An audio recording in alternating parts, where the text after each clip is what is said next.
Prepare to get gas because it's time for the Week in Gear. This week, Strymon updates a modern classic, Ibanez lose their heads, and you can now get a Thorpy FX pedal for $1. This week's show is sponsored by Sweetwater. More about them in a little bit. Okay, let's kick off this week's most exciting gear releases with something new from Seymour Duncan. Do you like metal? Do you like down tuning? If yes, listen up, and if no, you might want to skip ahead to number 4. Seymour Duncan have released a new high-output active pickup set called the Metal Blackouts.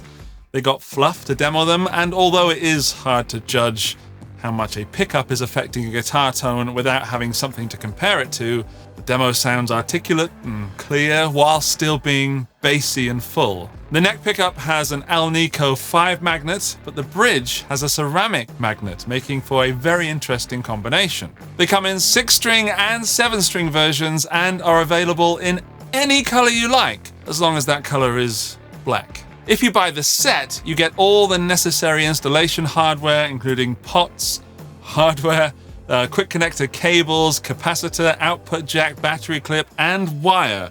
But if you already have active quick connector pickups, you can just do a straight swap and there's absolutely no soldering. These are the release date prices, but please check the links in the video description for up-to-date pricing in your region.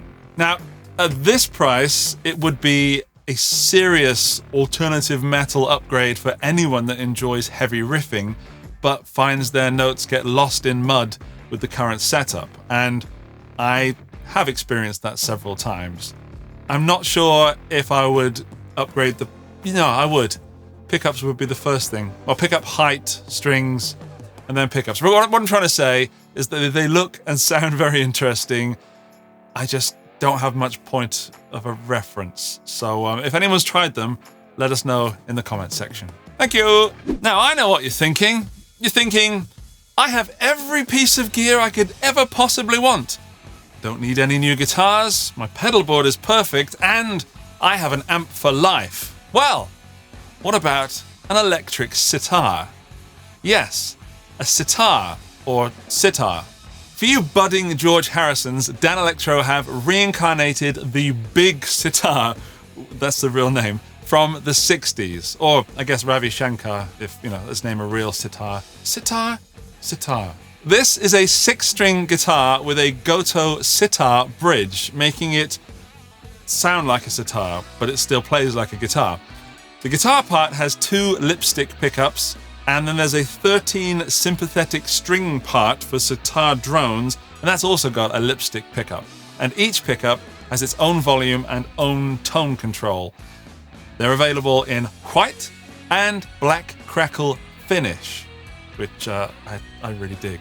Now, these are the release prices, and they are much higher than what I would call play money. So this is not the sort of impulse buy that it maybe could be, but they sound really fun.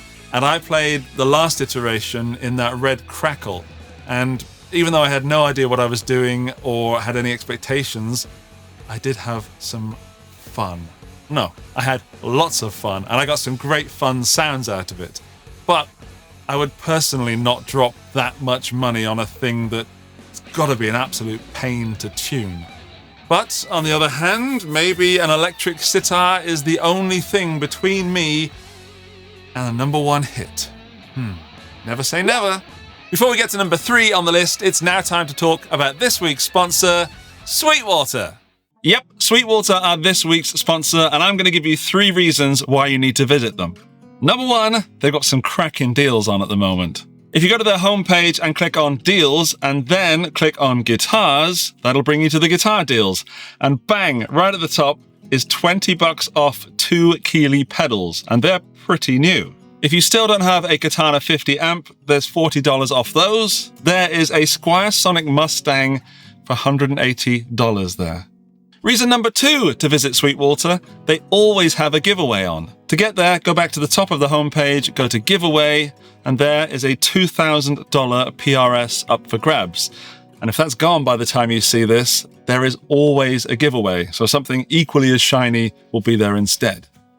And reason 3 for visiting Sweetwater is that if you use my link, which is in the video description and first comment, you support this channel, which means I can bring you more shows like this one. And as a bonus reason, don't forget the Sweetwater 55-point inspection checklist. Sweetwater, thank you for sponsoring the Week in Gear. Now on with the show. This is the part where I say, if you are enjoying this weekly show and can't get enough of it, consider the subscribe button and the thumbs up button so that more people get to see it in the future and I can come back next week. Thank you! Number 3. The original Strymon Big Sky is over 10 years old. I know. And even still, it's kind of still the go-to stereo reverb for people wanting a big, luscious ambience. But now, that flagship has sailed. And yes, coming into port is a potential replacement. The new Strymon Big Sky MX. So, what's new? Here are some highlights. The Strymon Big Sky MX has an OLED screen. It's got a tri-core 800 MHz ARM processor for more processing, I guess. There are 12 reverb machines. It's got 7 new reverb algorithms, and the old algorithms have been updated to take full advantage of that more processing power. You can now use 2 reverbs at once in either series, parallel, or split mode. This is a biggie. You can load impulse responses into it, and it comes with 22 preloaded IRs, and there's also USB-C and MIDI connectivity. My favorite feature, however, has to be the infinite foot switch, meaning that you can create a beautiful pad of sound and make it last forever and noodle until the cows come home. And that's either latching or momentary. So I think that's brilliant. Although, yeah, I'm on the right side for me. All these new features come at a new price, of course, and the new MX is coming in at about 50% more than the original Big Sky is right now, because they're discounting that. So you can also pick up a bargain on the older Big Sky. It's still good, even though it's really old for a pedal and a processor thing. But I was actually surprised that the new MX didn't cost more. If you like reverbs that are believable and puts you in a space that feels like you're actually with the guitar, the reputation of the original Big Sky is strong. And I wonder if Strymon can continue to hold the crown as king of the verbs with this, or if someone else has their eye on the throne. For some people, the Strymon Big Sky MX is way more power and functionality than they need. For others, this is going to be a must-have, especially if you run in stereo. In at number 2 this week is a tube dual overdrive and boost from Thorpy FX. This one's called the Electric Lightning, and it is the first ever signature effects pedal for Chris Buck. It's got a 3-band EQ and 2 foot switches, overdrive on the left and a high headroom booster on the right. And these can be used simultaneously or independently. So if you want drive from this, you're going to get drive. If you want to boost a clean amp and get some edge of breakup or just go all out nuts, you can do that.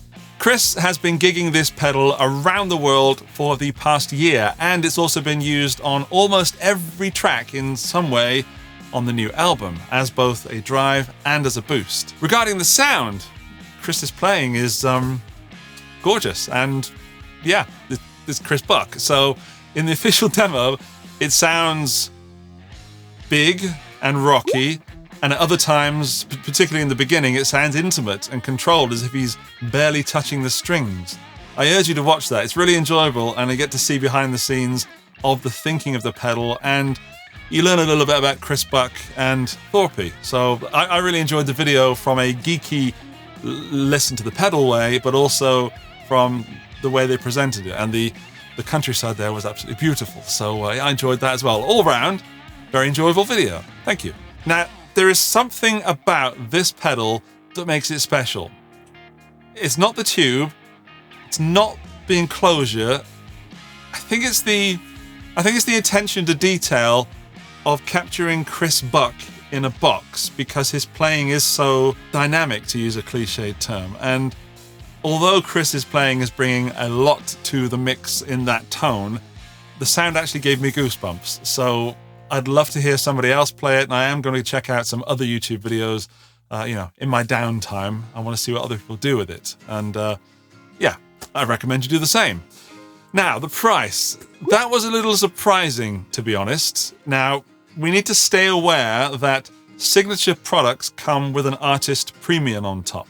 But it is a lot of money for an overdrive and a booster. Or it feels like it is. It's certainly, you know, handmade in the UK, so there's that. But you could quite easily spend more than that on an individual drive and booster. So I guess when you put that into two, you can't see it as one pedal. You have to see it as two pedals and the Chris Buck thing, and it sounds good, but maybe only when Chris Buck plays it.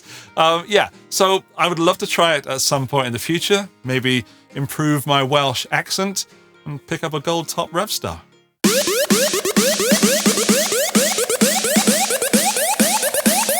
Andy's Pick of the Week.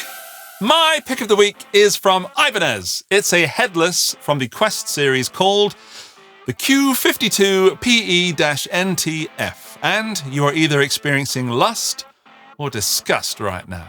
The satin top is pale moon ebony, the fretboard is ebony, and the body is made of Niato. The roasted maple and bubinga neck, love that word, is a wizard C shape, and it has 24 𝗬𝗓𝗪𝗏 gold frets. That's 2 full octaves of Ibanez goodness.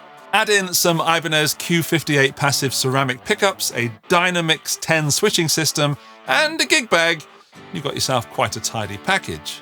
This is available as a 6-string or 7-string model, and it might be something for me in the 7-string. I'm trying to get into that area, and this one is particularly attractive to me. Now, if you were sitting in the disgust camp because of the shape or because it's headless or whatever, know this.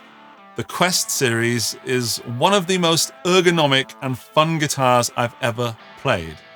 And if you've played a Strandberg, they might be too far away from what you're used to as a standard regular guitar. The Quest is somewhere in between a normal guitar and the Strandberg. It's got the best of both worlds, I think. But if you're already a Quest convert, you will appreciate that this is one of the best spec'd models yet. I'm not usually into burl tops or fancy finishes, but this is so natural looking and the satin comes into it that I really dig it. And that being said, because it's a natural top, some guitars will look better than others, depending on, you know, which bit of the wood you get.